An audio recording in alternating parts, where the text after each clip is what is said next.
Well, hello, my name is Jeff Brower. I am a professor of political science. Welcome to Keystone College and welcome to our annual Constitution Day celebration. This is a celebration of the signing of the United States Constitution on September 17th in 1787 after a long hot summer in Philadelphia. Like most other institutions of higher learning, we've been celebrating Constitution Day here at Keystone since 2005. And over those years, we've had many prominent and excellent speakers, from civil rights icons to national journalists. And this year is no different. However, this year is our first spy, or it's at least our first known spy. I am thrilled and honored to host this speaker today. He's someone that I got to know over this past summer as we did a series of podcasts together on national intelligence. Those podcasts can be found on SoundCloud. Our speaker is a true public servant and a real American hero for all of his service to this nation. So we're very happy to have him. Our speaker will give his remarks on Spycraft and the Constitution for about 25 minutes, and then we will open it up for questions and answers. To introduce our speaker, I'm very happy to bring up our leader, our college leader, President Tracy Brundage. Dr. Brundage is beginning her second year here as Keystone's president, and we are extremely fortunate to have Dr. Brundage's vision for and dedication to Keystone College. But most importantly, she's just a fantastic human being. So everyone, please welcome Dr. Tracy Brundage.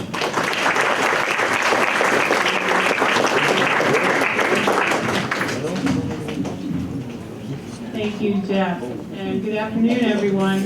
It is our pleasure to welcome retired CIA operations officer, author, and national security commentator Sam Faddis to our annual Constitution Day program at Keystone College.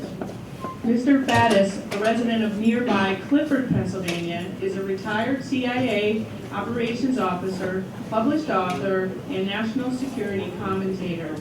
He also consults for the United States military, the federal government, and private industry. Mr. Faddis led the first CIA team into Iraq 9 months in advance of the 2003 invasion of that country. After serving abroad in the Middle East, South Asia, and Europe, he served as head of the CIA's Counterterrorism Center's Weapon of Mass Destruction Unit, charged with pursuing terrorist weapons of mass destruction programs worldwide.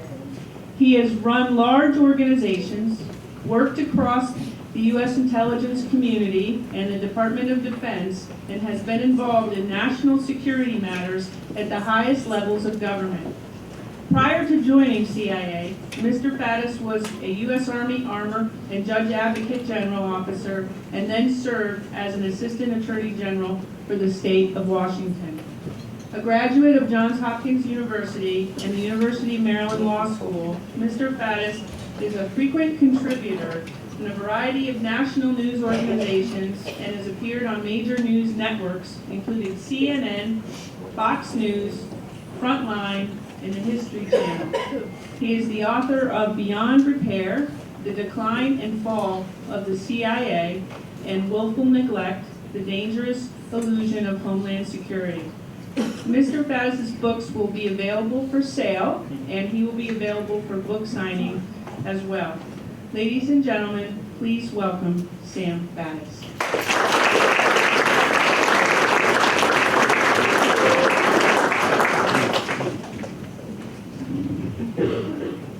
Can everybody hear me okay? Back of the room? Hopefully I'm going to keep this under 25 minutes. I'll move to the question and answer, which is actually my favorite part of the presentation anyway. Outside CIA headquarters in Langley, Virginia, there's a statue. And it is a statue of a young man named Nathan Hale. Hale was arrested and ultimately executed by the British very early on in the American Revolution He had been sent into occupied Manhattan, New York City, which was under the control of the British Army, to collect intelligence on behalf of General Washington. You will, and famously, I should add, is alleged to have remarked prior to being hung that his only regret was that he had but one life to give for his country.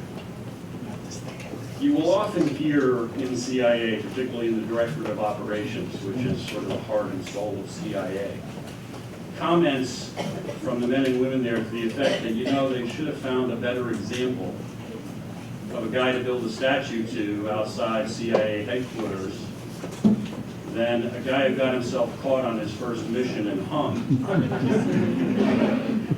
So that's the kind of dark humor I think you hear in an organization filled with men and women who do a very dangerous and difficult job and sort of live every day with the possibility that they're going to end up like Hale. But having said that, there's a great deal of truth to the remarks. Hale didn't really have any idea what he was doing. And he was working for an outfit called Knowlton's Rangers, which had come into existence a matter of months earlier. So I suspect there wasn't anybody in Knowlton's Rangers who had any idea what they were doing or how to do it. And if you think about it, it probably would have been very easy for Hale to have responded to this assignment by saying something to the effect of, you know, thanks for the honor, guys. Thanks for thinking of me. Really, this is a fantastic idea. Here's my suggestion. How about you give me some training first?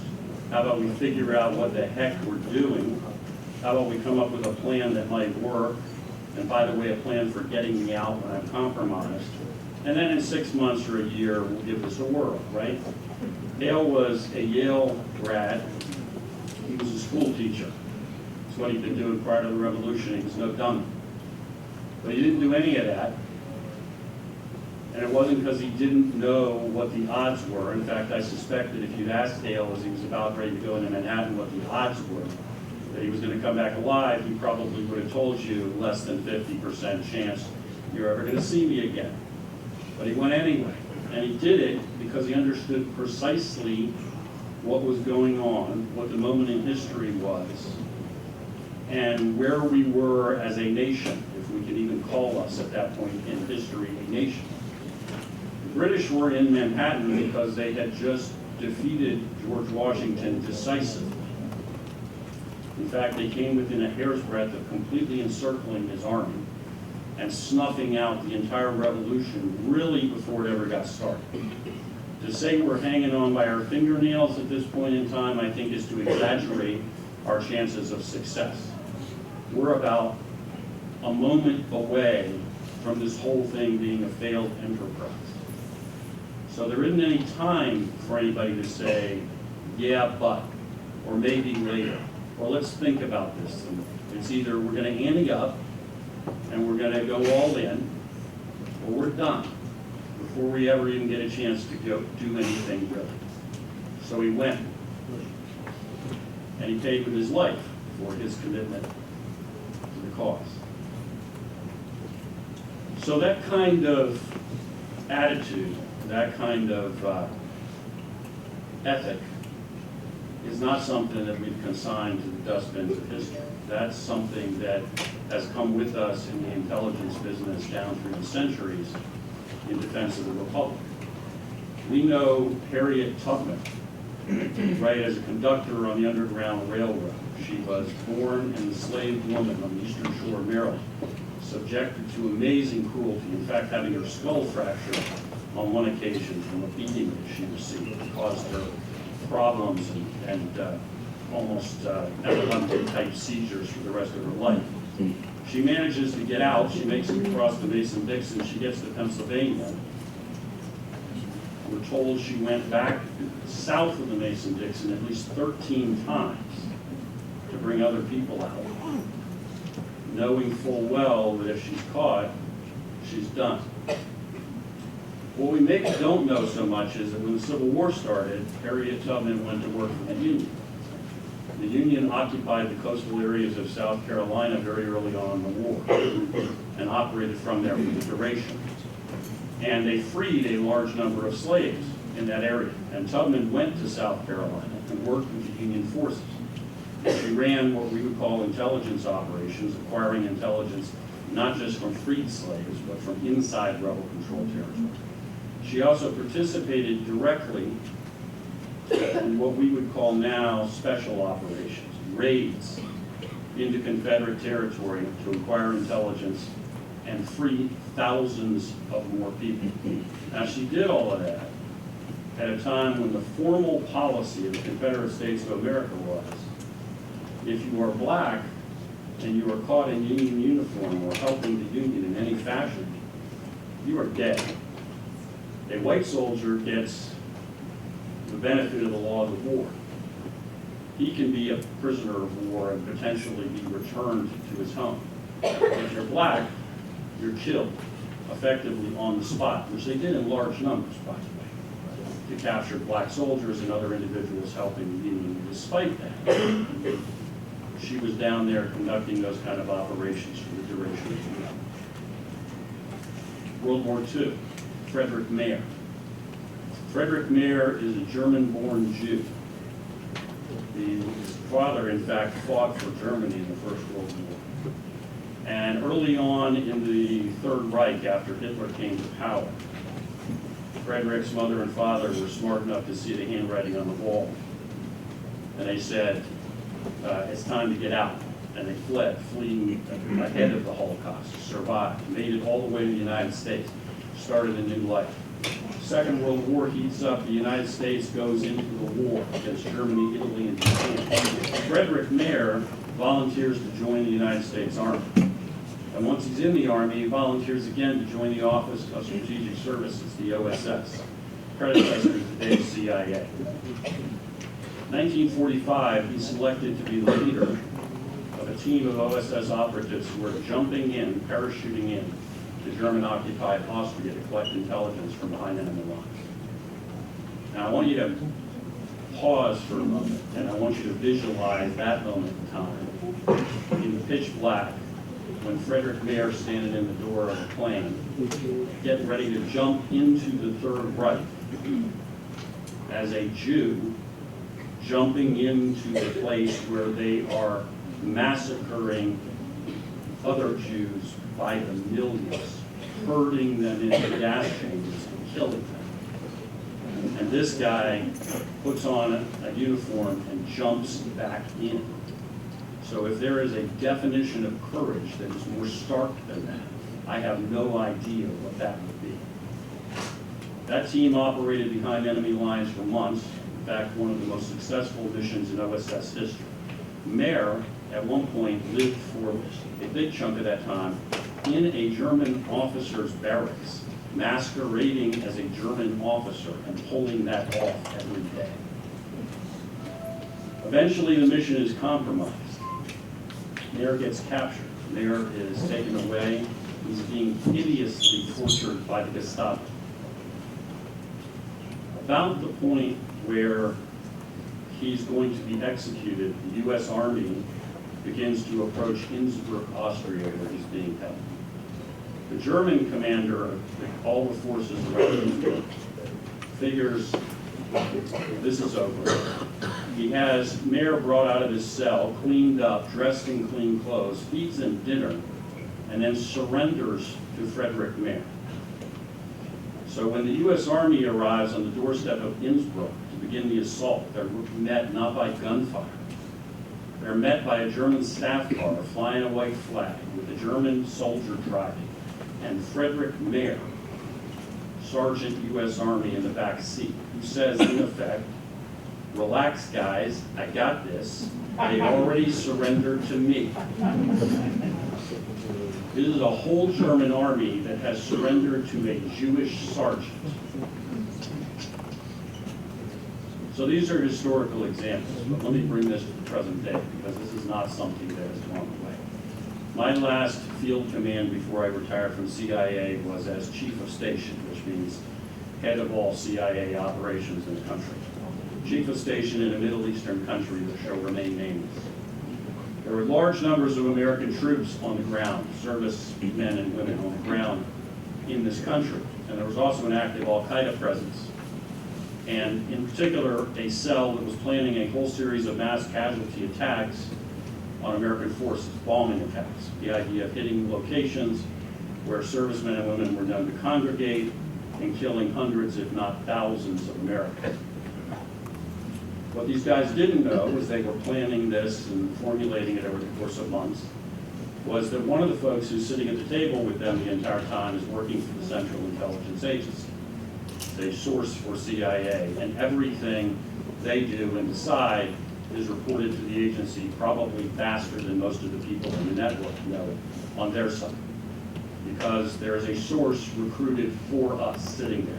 That source recruited by a female CIA officer, born in Pennsylvania, by the way, of Polish extraction, who in full abaya, speaking Arabic, wearing a veil, has recruited this al-Qaeda source, turned him against his comrades, and has acquired all of this intelligence. So the op runs, the plot runs, as long as we decide it runs, because we're maximizing the amount of intelligence we're acquiring.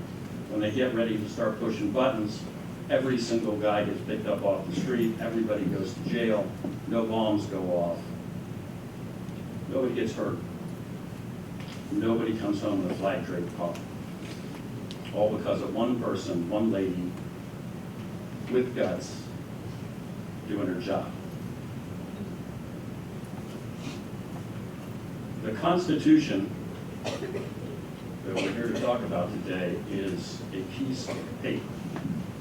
At this point, it's a very old piece of paper, written and signed by a bunch of guys who are long dead. And it does not in and of itself mean anything. It doesn't control anything, it has no power. The only thing that gives it meaning and power is the kind of commitment that I have described with the anecdotes that I've laid out. That's the only thing that gives it meaning and currency and control. Which brings us back, I think, to Hale, who was really, when it's all said and done, not a very good spy. But he was a great American. And he understood all of this instinctively in 1776, well before we ever even had a chance to write the Constitution. Over a decade prior, he knew all of it. He understood. He understood what Benjamin Franklin understood. Benjamin Franklin, when he was leaving Independence Hall after the signing of the Declaration, was asked famously, "What form of government shall we have?" And he responded, "A democracy if you can keep it."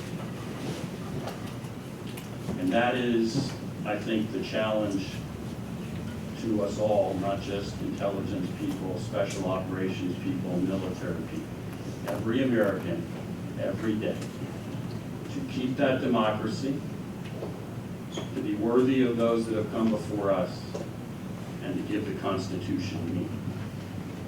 Thank you very much.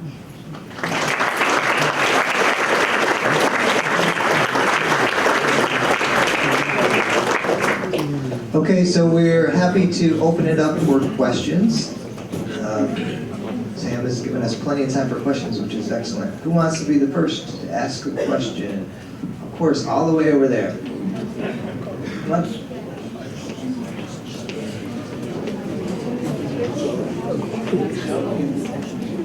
Introduce yourself. Hi, I'm Charlie Prothero. I'm a criminal justice major here. I'm a sophomore.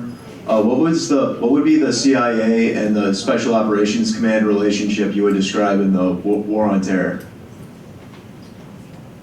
Very close. I would say generally this. Washington is filled with bureaucratic infighting and people who are worried about budgets and rice bowls and silliness. Once you get downrange, once you're in the field doing your job, I think the relationship between all agencies in the field is very tight. But yeah, these days, particularly in the War on Terror, as a practical matter, CIA and Special Operations work very closely together. There's a little bit of a bleed over between their capabilities. So the CIA has, to a certain extent, special operations capability. Special operations, to a certain extent, has an intel collection capability. But really, their sort of centers of mass are in different places. So, put in shorthand, it's CIA's job to tell you where the target is and somebody else's job to take care of the target. Does that make sense? Yes, it does. Thank Okay. you. Okay, who's next? Who has a question? Go.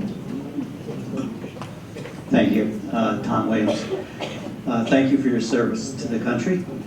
Just wondering at what point in your undergrad or wherever you decided you wanted to work for the CIA?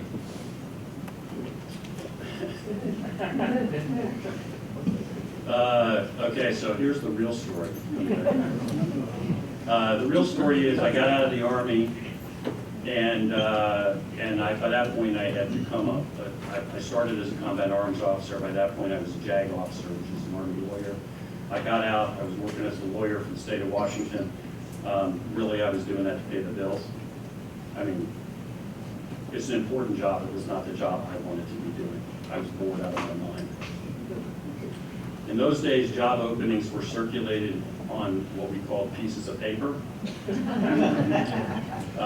Not clay tablets, as some people suspect, but on pieces of paper.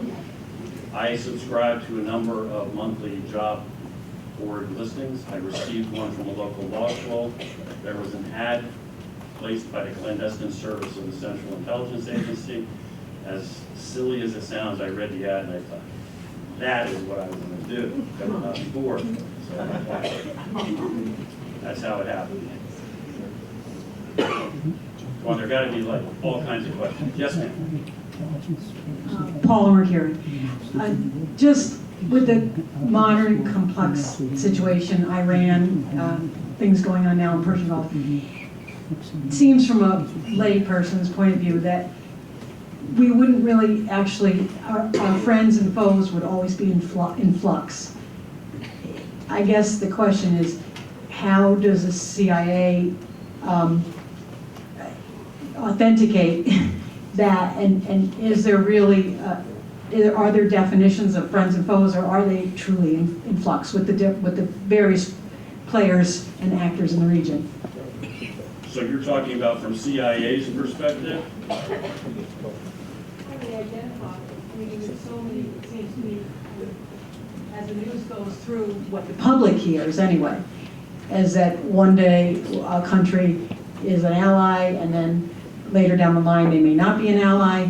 Things are so clandestine.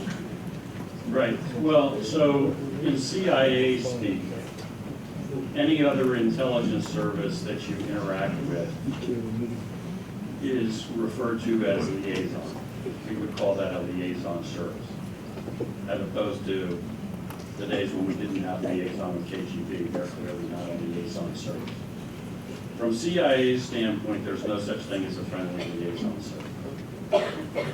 That's the baseline. That's the foundation. So you have to understand that this is a world in which I sit down and talk to you, you're a representative of another government, we have a relationship officially. And we drink tea or we do whatever we do, and we talk and we tell each other that we love each other too much. Nobody trusts anybody. So everything you do is therefore calculated and based on an assessment of what is the likelihood that they're going to do something with this information or with this support that we don't like. What's our game? People ask me all the time when I'm talking and doing Q&A, how do you know if you can trust somebody? And my gears always lock up when they ask me that question. It's the word trust that causes the problem. Because in the context of CIA, that concept doesn't exist. I mean, it can't exist. I don't mean to be flip, but it can't. I can make a calculation that I will do such and such with you, but that's all it is. It's a calculation. There's no faith. There's no trust. Sometimes I'm right. Sometimes I'm wrong, and you pay a price, but it's always done that way. And that's true with anybody. I mean, it would be true with the Israelis, who are obviously very close national security partners to the United States. They would be 100% true, sitting in a room talking to them. And by the way, I mean, not casting aspersions on them, they would be making precisely the same calculation about us. There's like Okay, a million people in this room. There's I know. a million questions. here we Can go. you just go person by person and make them ask questions? Sometimes we do that here. All right, you can ask me tough questions. All right. What a swell dancer I am, something like that. Would personal questions towards you count? You can ask me personal questions. right. I'll reserve the right to tell you about answering. All right, As sounds good. personal as you want. All right. So, kind of going with the Hale sort of thing with the whole, like, if you had another life or something like that to give more to the country. If you had a longer life to live, like, I don't know, maybe 50 or a couple more years like that. Am I dead already? No,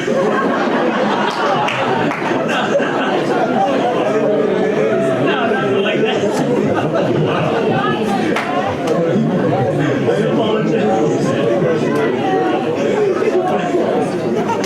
I didn't mean anything like that, anything bad. I'm just stalling. Oh, okay, all right. But if you had more years to live, like maybe another lifetime, would you dedicate that time to the CIA or something like that? Or something else? So sort of, would I do it all over again? Is that the question? Yeah, pretty much. Yeah, look, if you read anything that I write, and I write all the time, by the way, online and op-ed pieces and all that stuff, you will actually find that I'm often very critical of Central Intelligence.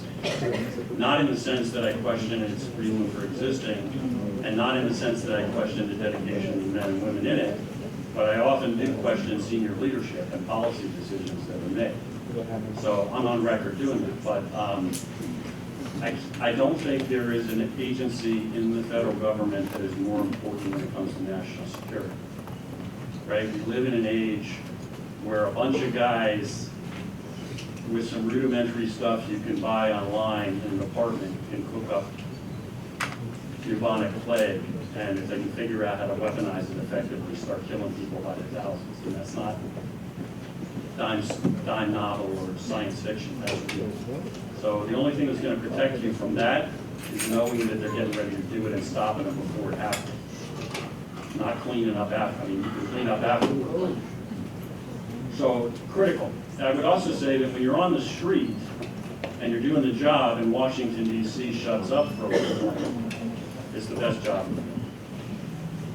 I mean, you have freedom to do things nobody else would even think of doing. You know, you have creativity and audacity. If you like to color outside the lines a little bit, it's a perfect place to be. Yes, ma'am. This is similar to that question, but did you find yourself in situations at times based on what you had to face that your own personal values were compromised? Well, no, but, I mean, let me expand on that answer. You work in an area of, you know, there are a number of cliche comments, phrases used to describe the world. One of them is you're in a world of shades of gray. That's actually very true. There, you know, in so many respects. First of all, because you often don't really know exactly what's going on. You're making judgments. It's also true in regard to morality or ethics, right? I'm recruiting a guy and I want to send him back into Tehran. He's an Iranian, he's going to go acquire intelligence. I know very well when I recruit that guy and send him back into Tehran that what I'm asking him to do is extremely dangerous. And it's entirely likely that he's going to pay a horrible price for it. And maybe I know his wife, and maybe I know his family, and I have to deal with all of it. So I make my judgment about the value to American national security, and then I do my best to keep him alive or keep him out of prison. And you do that all the time, so you wrestle with that. I think in terms of violating, though, doing something that you can't live with, the way I always dealt with it in the way that I know every other case officer dealt with it I worked with, was always that we just sort of had a principle, I don't do anything that I can't look at myself in the mirror and feel comfortable the next day. There's nothing worth selling your soul. So there's just a line there. Okay, you're not going to promote me, or you're not going to send me to the next assignment of whatever. I'll live, but I'm not crossing this line. You can't buy that. So I think as long as you have that kind of bedrock, that there are guys over the years who have lost their way and stepped across that line and paid horrible prices. And unfortunately, I mean, the reality is they should. Can you tell us more specific example of a time that you put yourself or others into danger and what happened? All the time. Well, I can give you a specific example of when I didn't cross this line. I had a guy, without going into some details, or maybe a case that will illustrate what I'm talking about in terms of his judgment. I was working a case and developing an Iranian. By developing, that means I'm meeting with him and we're working this process, and I'm getting to the point where at some point I'm going to recruit him formally to work for Central Intelligence Agency. In this case, I think he knew pretty clearly from the beginning of the relationship who I was. But that we hadn't formally got to that point. We really wanted people to go back inside Iran for a variety of purposes, sometimes not to acquire intelligence, sometimes to take equipment in to be used by other assets or some other purpose. He didn't really have an intelligence value from the standpoint of knowing secrets, but he was definitely willing to do that. He would have been frankly willing to do anything I asked him to go back in on the ground. That could have been very valuable for us. I also knew that at that point in time, every year we lost about 50% of our Iranian assets. That was our average attrition. Lost means dead, or they wish they were dead in prison because they're being tortured. I knew he didn't have any access to critical intelligence. I knew we could probably find somebody else to do what I wanted him to do. I shut down the case. I never pitched him. I never asked him. I turned it off and I walked away. Why? Because I'm doing my own rough calculus, because that's what you got to do. And I'm thinking, what you're going to do for American national security is not worth the price you and your family will pay. You will do it, you will get caught, and you will die horribly, and it won't change the balance of power or save American lives, so that's it, shut down. That was not an official decision, that wasn't a talk to headquarters, ask them what they think they should do decision. That was a, I shut it down.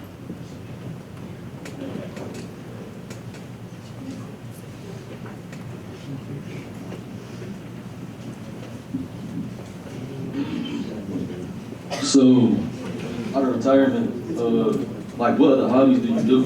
Like anything fun? Because you know, Sunday we got a game. This is not enough. You gotta do something like fun, like go on vacation. I mentioned dancing. That's not enough.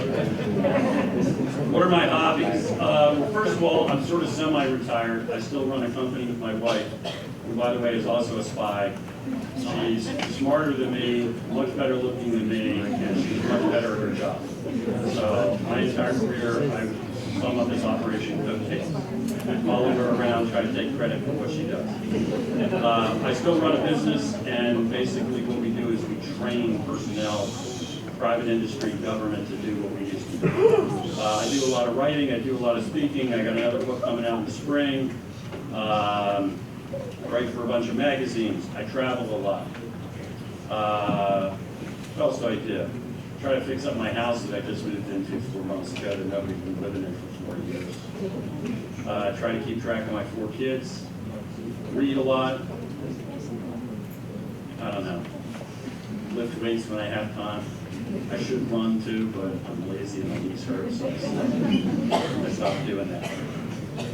Speaking of books, I just saw that Edward Snowden has a new book out. What is your view on what Edward Snowden did and is doing. If you want to give a little background on it too. Yeah. So, I mean, you guys are familiar with Edward Snowden? Yeah. All right. Well, I mean, it's hard to know where to start with Edward Snowden. First of all, he's a liar. I mean, his bio that he presents to the world, in which he claims to have been a CIA operative and trained to do all kinds of things in the field, is nonsensical and completely fabricated. He was a guy who was a contractor, who was basically an IT guy, who worked for by a contractor, I mean he worked for a private company and that was providing services. He provided service, that company provided services to the Central Intelligence Agency. Snowden got thrown out of CIA, told to go away because he obviously had serious emotional issues. That apparently didn't stop NSA from allowing him to go to work on the contract there, and it apparently didn't stop NSA from allowing this guy, who never should have been allowed in the building, to have access to almost unbelievable quantities of intelligence. So that's a counterintelligence failure of grotesque proportions. He did huge and catastrophic damage to a lot of programs. I mean, the information he revealed is hugely, hugely damaging and has killed off collection in a lot of places. I mean, you know, to boil this down to very simplistic terms, since what we're talking about now is signals intelligence, what they call in the intel business SIGINT, any kind of electronic intercept, right? And picking up your phone call and picking up your radio transmission, I'm reading your email, whatever, that's all SIGINT. If you're a bad guy or a hostile government and you know that your communications have been compromised, the first thing you do is stop talking on that form of communication. Or let's put it this way. Actually, if you're smart, you keep talking, but you no longer say anything you want us to hear. By which I mean, you don't even tell us that you know we're listening. Now you might even feed us false information by continuing to transmit and telling us stuff that's bogus. But everything you care about that you really don't want us to hear moves to some alternate form of communication. So every single such program that Snowden compromised, therefore, becomes at best useless and potentially counterproductive. So he now is coming out with a new book, and apparently he wants to come home. I'm sure the federal government would be prepared to house him for an extended period. Is that enough? I think that's pretty clear what my opinion about it. How do we balance then privacy rights with all that you all need to do in order to get the intelligence we need? Right. Yeah, well, I think that's a great question. I think when you and I were doing this podcast thing we were talking about over the summer, I think I said to you, maybe it's just because I've said it so many times, that I think I said, Americans are naturally suspicious of spy organizations and intelligence organizations. I don't think we ought to ever lose that suspicion. Anytime anybody says to me they don't care about people eavesdropping because I'm not doing anything wrong, my hair almost catches on fire. Because first of all, you don't get to define what's wrong. Somebody else defines that. So at the end of the day, when you say, I think this is cool, it doesn't mean anything. You're not the one who makes those rules. And secondly, because, you know, going back to things like the Constitution, we have an explicit guarantee against unlawful searches and seizures, which applies absolutely to your communications. So how do you balance that? Well, with very strict rules and regulations, and in fact, such rules and regulations are in place. I mean, I can tell you how we approach it in the field. If I was running an operation and we came across an American citizen, there were strict rules about how that American citizen's name, in other words, they somehow came up in the context of investigating, say, a terrorist plot. There were strict rules about how that name goes into a computer system to protect it, so it is not searchable like foreign data. In the field, as a practical matter, we would take it a step further and make back to kind of our own personal judgment. If I run across your name, and it doesn't appear to me that you actually have anything to do with anything, you just happen to be in the wrong place at the wrong time, we don't even write that name in the cable being the electronic message we send. Like, I'm not even taking chances with what they do at Washington, D.C. if there's not some good faith belief that there's a reason for us to put your name in a database, then forget it. I'm not sending that back home. That's not what we're here for. We're supposed to be laser focused on threats, not on spying on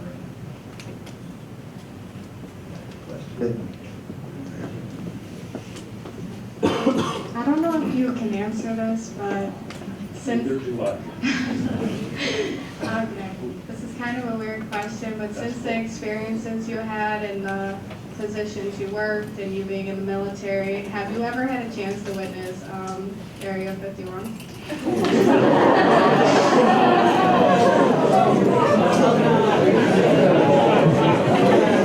Like you've never been asked that before, huh? You mean the place where we hold the aliens and the flying saucers? I see.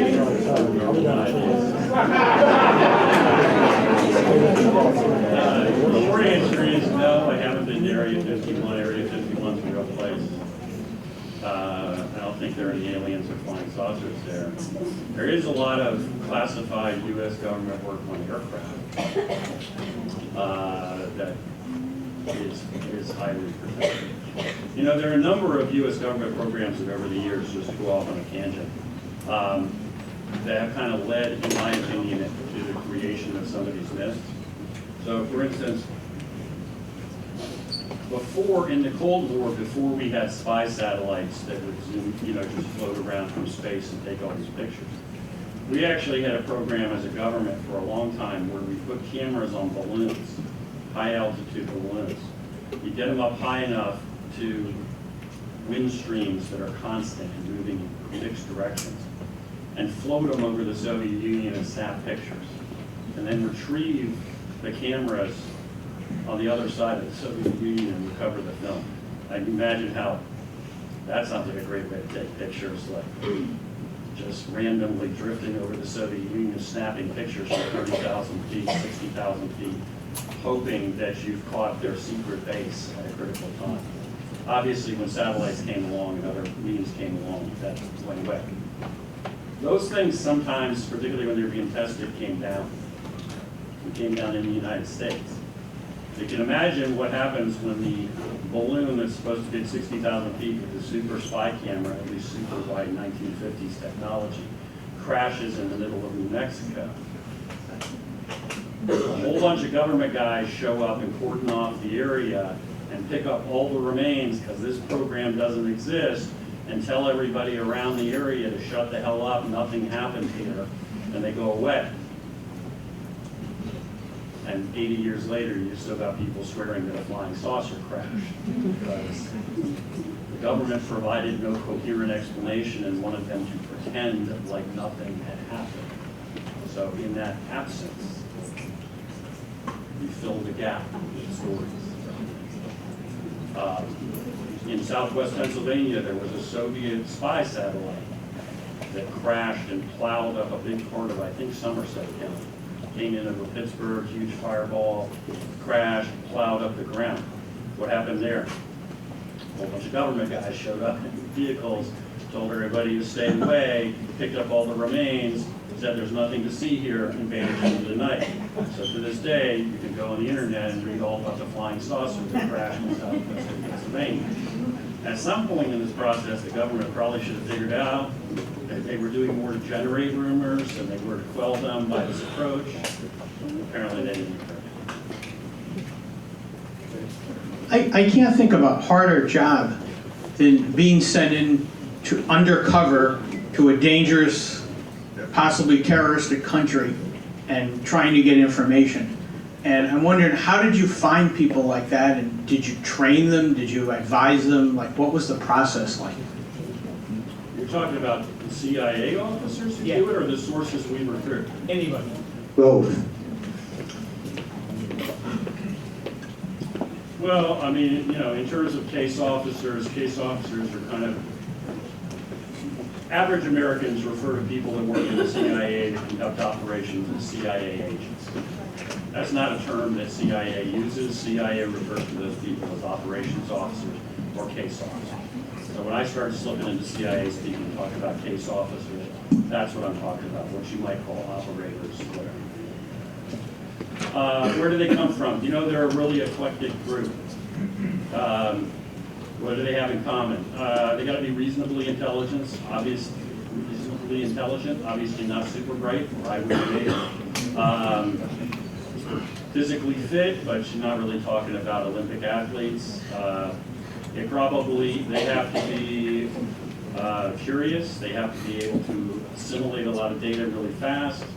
They have to think very quickly on their feet. They have to have the capacity to develop relationships with people. But, I mean, they come from all walks of, and they probably need to be slightly uncomfortable with rules and regulations.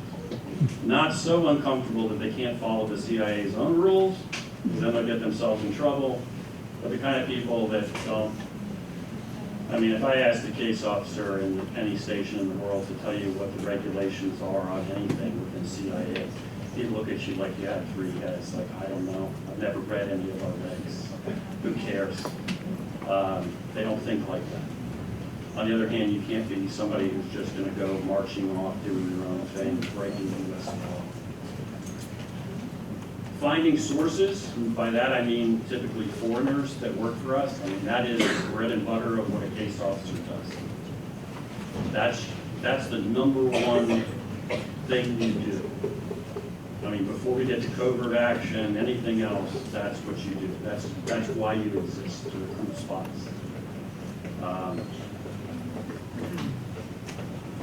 You find people first of all, in the right location where they can do something for you, which usually means give us intelligence we need. And then you figure out what buttons you have to push in their head to make them work for the United States government. What's called identifying their motivations and vulnerabilities. And sometimes that is a very, very cold-blooded sport. I mean, that's straight up manipulation. Sometimes guys volunteer, guys or gals. Often they are targeted and recruited over a period of time based on what will turn that lock and make them do it. And sometimes that's ego, and sometimes that's money, and sometimes that's ideology. Okay. That's the bread and butter of espionage. I'm Alexis. Do you have any tips, tricks, or advice for us to kind of get to where you were at?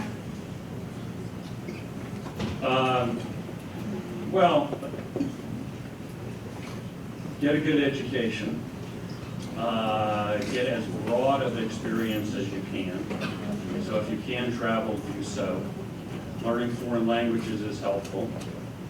Being in the military can be helpful. But ultimately, if you're going to end up in the Central Intelligence Agency as a case officer, which is what we're talking about, keeping in mind that CIA has communicators, analysts, all kinds of people that do other jobs, which are also very valuable, indispensable. But if you're talking about operations, which I'm talking about, keep in mind that ultimately what's going to determine whether they're going to hire you or whether you're going to be successful has to do with psychology. It's kind of how you think and how you,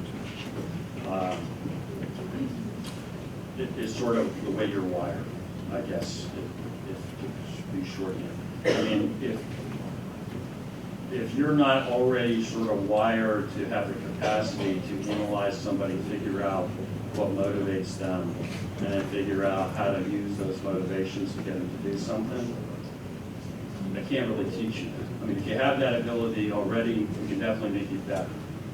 We can definitely give you training that will enhance that and teach you technique.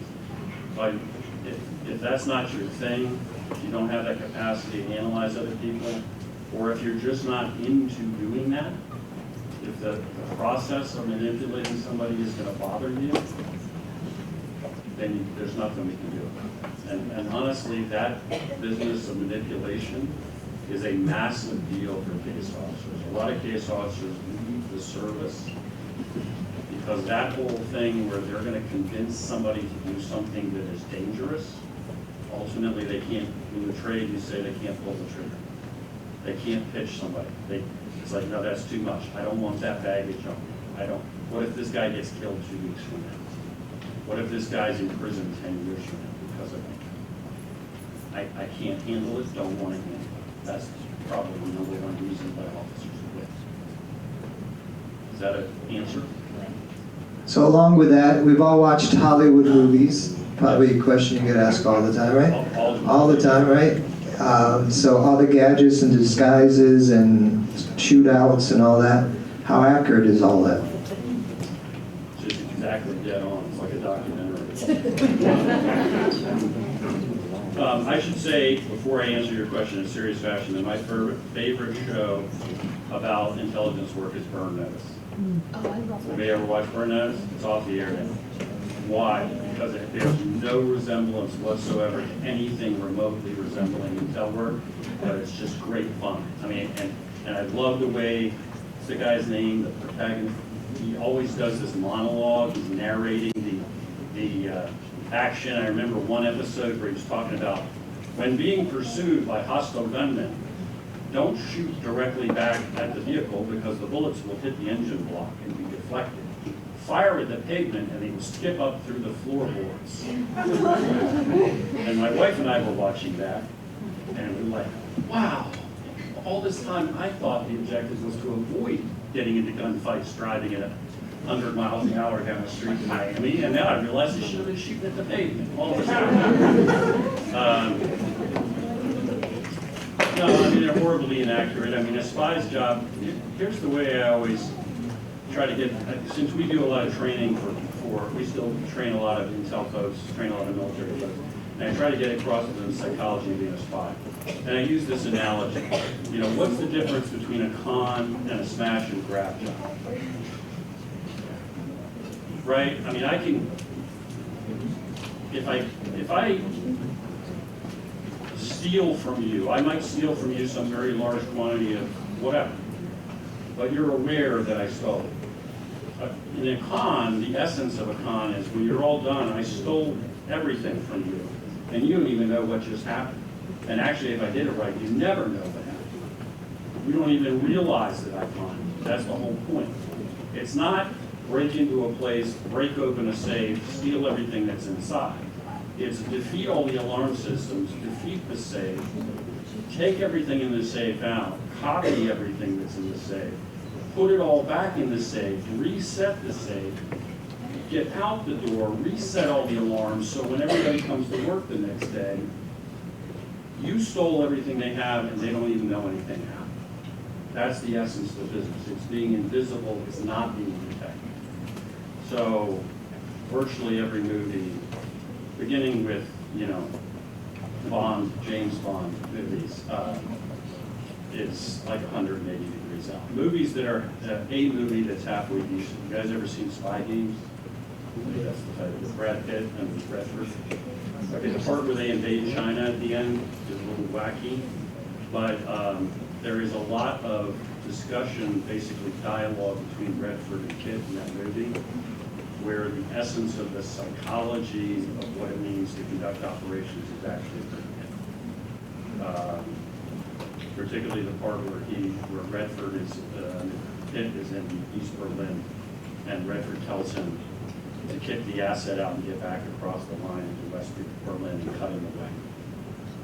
You know, we lost, the asset's compromised, you need to get out. You can't get sentimental, make hard decisions.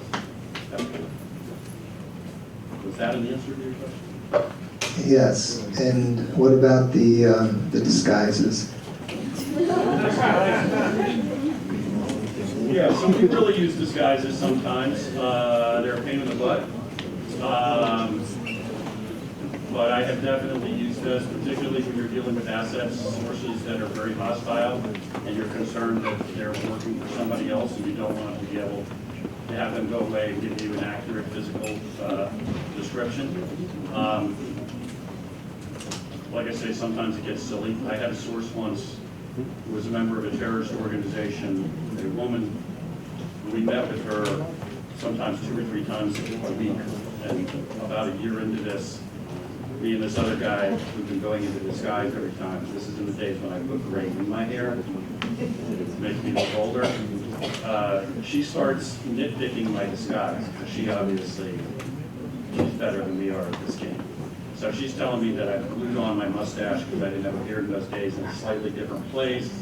She tells me, by the way, you still have some silver on your ear here, so when you brush that stuff in, you gotta be more careful. You gotta get that out. She's doing it. She thinks this is funny. So we started getting in the car, like we would go to pick her up and we would glue our mustaches on upside down, stuff like that. Just to basically say, yeah, I get it. Whatever. We're still gonna do it. Yeah, you can. To really alter your appearance. Well, I'll give you an example from the same lady.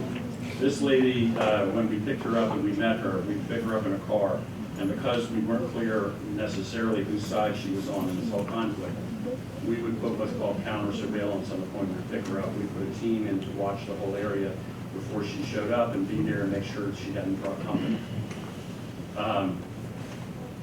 We were going to pick her up one day, and we were going to take her somewhere where we wanted her to get very close into a terrorist safe house and identify the exact location.